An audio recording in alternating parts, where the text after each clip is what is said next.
Amid its rising death toll, the Russian and Ukraine conflict has claimed some unlikely victims. 65 Ukrainian soldiers have died in a plane crash, and Moscow is accusing the Ukrainians of shooting it down.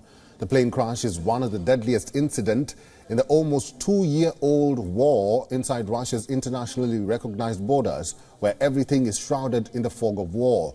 What's interesting is the location of the plane crash. Russian authorities say the military transport plane crashed near the southern city of Belgorod. This is only 40 kilometers north of the border with Ukraine. Russian Ministry of Defense says the plane was carrying 65 Ukrainian prisoners of war alongside 6 crew members and 3 other people when it crashed. There are no survivors. The crashed military transport aircraft is designed to airlift troops, cargo, military equipment and weapons. Kremlin is blaming the Ukrainians, saying they shot it down.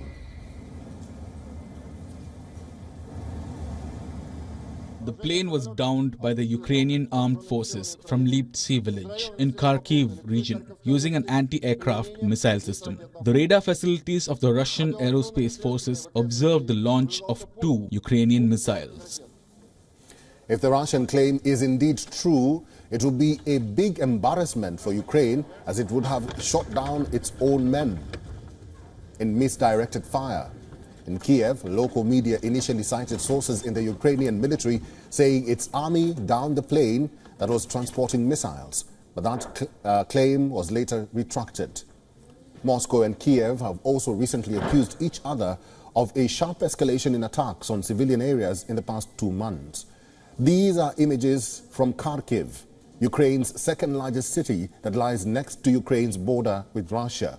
Ukraine says Moscow's forces fired over 40 ballistic, cruise, anti-aircraft and guided missiles. 5 people were killed and about 50 others were injured in that attack.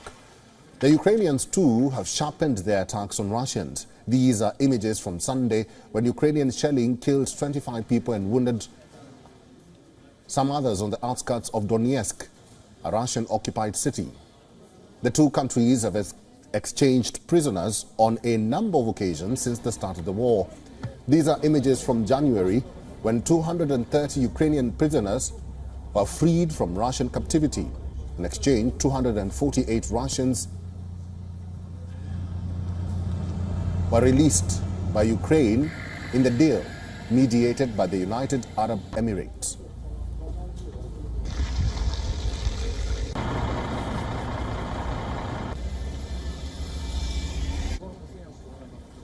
Dr. Sergei Markov is a former spokesperson for President Putin. He is also a former member of the Russian parliament and director of the Institute of Political Studies and Russian political scientist.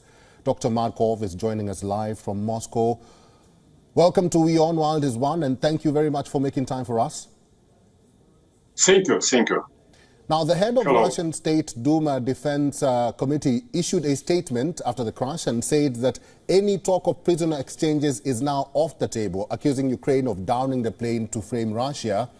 Is this the same sentiment that is shared by authorities in Russia? And does it also mean the PoWs exchange deal is now in limbo? For Russia, it's very important, first of all, to make exchange.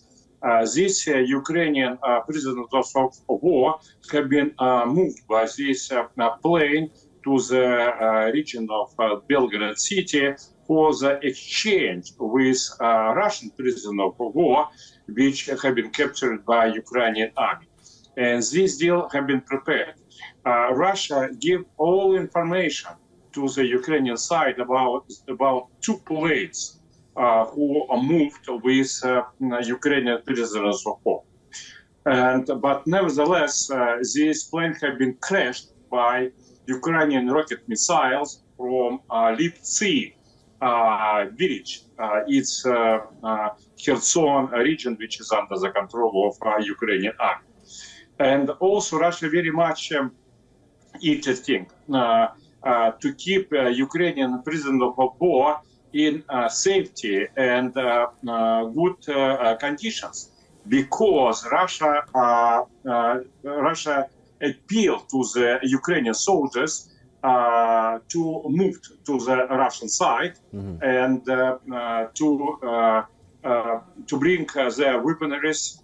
And now the number of Ukrainian soldiers who made the decision not to continue to fight on the side of the pro-American Ukrainian proxy army, but to become prisoners of war in brother Russia is increasing. That's why we believe Ukrainian President Vladimir Zelensky gives the order to kill Ukrainian prisoners of war. Dr. Markov, let me ask you this. If the investigations reveal that it is indeed Ukraine which orchestrated the attack on the plane, what will be the impact of that going forward? Attacks on both sides have intensified, and now both countries are blaming each other of attacking each other's territory. What does this increase in attacks signify? I don't think that it will be a big consequences of this event. From our point of view, it's clear effect of governmental terrorism from Ukrainian regime. But Western countries who fully supported Ukrainian repressive regime, they very much informed about big number of the another terrorist attack of Ukrainian army. Everybody knows that Ukrainian army was shelling over the Zaporozhye atomic power station territory almost a year. Now it's element stop, but before this almost year, hundreds of the artillery shells from Ukrainian army targeted Zaporozhye atomic power station. It's clear nuclear terrorism, but nevertheless, Western countries supported this. And of course, Western countries know very well that Zelensky Ukrainian repressive regime arrested and killed thousands of Ukrainian people who is against this repressive Rusophobic regime. And Western countries supported this. I think Western countries will be ready to support any war crime of the Ukrainian puppet regime. It's pity reality.